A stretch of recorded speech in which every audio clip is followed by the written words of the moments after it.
తెలంగాణ భవన్లో మాజీ ఎమ్మెల్యే బొల్లం యాదవ్ మాట్లాడుతున్నారు. లైవ్ లో చూద్దాం. బొల్లం మల్లయ్య యాదవ్ మాట్లాడుతున్నారు.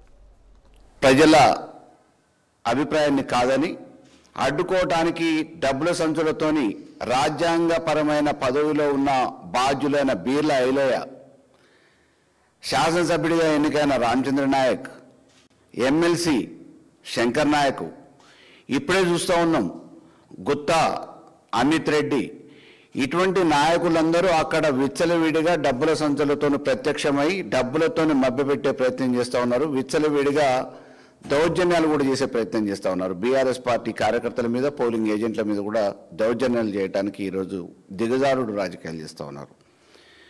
వెనువెంటనే ఎన్నికల సంఘం దీంట్లో జోక్యం చేసుకోవాలని కోరుతూ ఉన్నాం.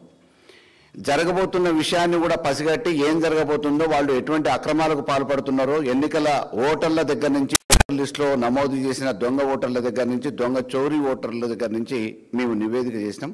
అయినా కానీ పట్టుదిట్టమైన చర్యలు చేపట్టింది లేదు. ఈరోజు కూడా సరైన నిఘా ఏర్పాటు చేసిన దాఖలాలు లేవు.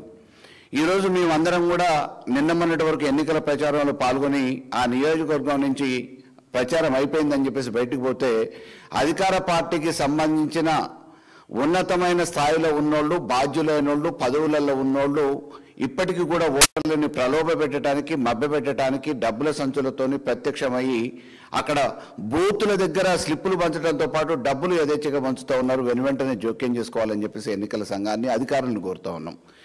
ఈరోజు పోలీసు యంత్రాంగం ఏకపక్షంగా అధికార పార్టీకి ఒత్తాసు పలుకుతూ ఉంది. కనీసం బీఆర్ఎస్ కార్యకర్తల్ని ఎక్కడ కూడా నిలబడనీయట్లేదు. కాంగ్రెస్ జెండాలు పట్టుకొని పోలింగ్ బూతుల దగ్గర తిరుగుతూ ఉంటే, కండవ వేసుకొని తిరుగుతూ ఉంటే కూడా పోలీసు వాళ్ళు చోద్యం చూస్తున్నారు తప్ప కనీసం పట్టించుకోవట్లేదు. బీఆర్ఎస్ పార్టీ కార్యకర్తల మీద ఏకపక్షంగా దాడులు చేస్తూ ఉంటే, ఫిర్యాదులు చేసినా కానీ పోలీస్ స్టేషన్కి పిలిచి ఇంకా మామూలుగా నువ్వు ఎందుకు మరి అంత గట్టిగా తిరుగుతున్నావు అని చెప్పేసి పోలీసు వాళ్ళు కాంగ్రెస్ ఏజెంట్ లెక్క పనిచేస్తూ ఉన్నారు తప్ప ఈరోజు రాజ్యాంగాన్ని, ప్రజాస్వామ్యాన్ని కాపాడే ప్రయత్నం చేయట్లేదు. ఈరోజు కాంగ్రెస్ అధికారాన్ని అడ్డం పెట్టుకొని ఓటర్లను మభ్యపెట్టడానికి ప్రజాస్వామ్యాన్ని కూలి చేస్తూ ఉంది. ఏది ఎన్ని చేసినా తప్పకుండా మళ్ళీ మా స్థానాన్ని మేము కైవసం చేసుకోబోతూ ఉన్నాం. జూబ్లీ హిల్స్ ఉప ఎన్నికలలో రేపు ఎగరబోయేది గులాబీ జెండే. అది ముమ్మాటికి ఈరోజు జరుగుతున్న ఎన్నికల సరళిని బట్టి అర్థమవుతూ ఉంది. ఎందుకంటే మేము కూడా ప్రచారంలో ప్రత్యక్షంగా పాల్గొన్నాం. ఎక్కడ చూసినా కానీ స్వచ్ఛందంగా ఎవరు ఎన్ని మభ్యపెట్టినా, ఎవరు ఎన్ని మాటలు చెప్పినా, ఉపన్యాసాలు ఇచ్చినా ఈరోజు 2 సంవత్సరాలుగా అనుభవిస్తున్న అన్ని కాబట్టి తప్పకుండా మా నిర్ణయాలు మాకుంటాయని చెప్పేసి ఓటర్లు స్వచ్ఛందంగా చెప్పారు. అదే క్రమంలో రేపు రిజల్ట్ కూడా ఉండబోతుంది అనేది మేము ఆశిస్తూ ఉన్నాం, భావిస్తూ ఉన్నాం. కానీ అధికార పార్టీ నాయకులు విచ్చలవిడిగా రేపు ఈ ఓటమిని తట్టుకోలేనోళ్ళు ఈరోజు ఏకపక్షంగా ప్రజలు ఏ రకంగానైతే కారుకు ఓటేస్తున్నారో, గులాబీ జెండా రావాలని కోరుకుంటున్నారో, దాన్ని తట్టుకోలేక ఈ అధికారం ఎక్కడ కోల్పోతామనే భయంతో ఈరోజు గుండెల్లో రైళ్లు పరిగెడుతూ ఉన్నాయి.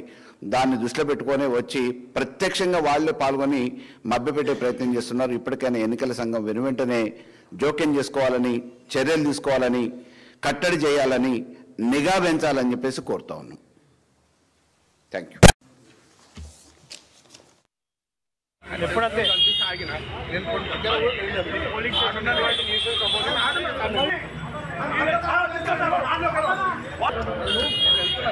ఎప్పుడైతే పోలింగ్ స్టేషన్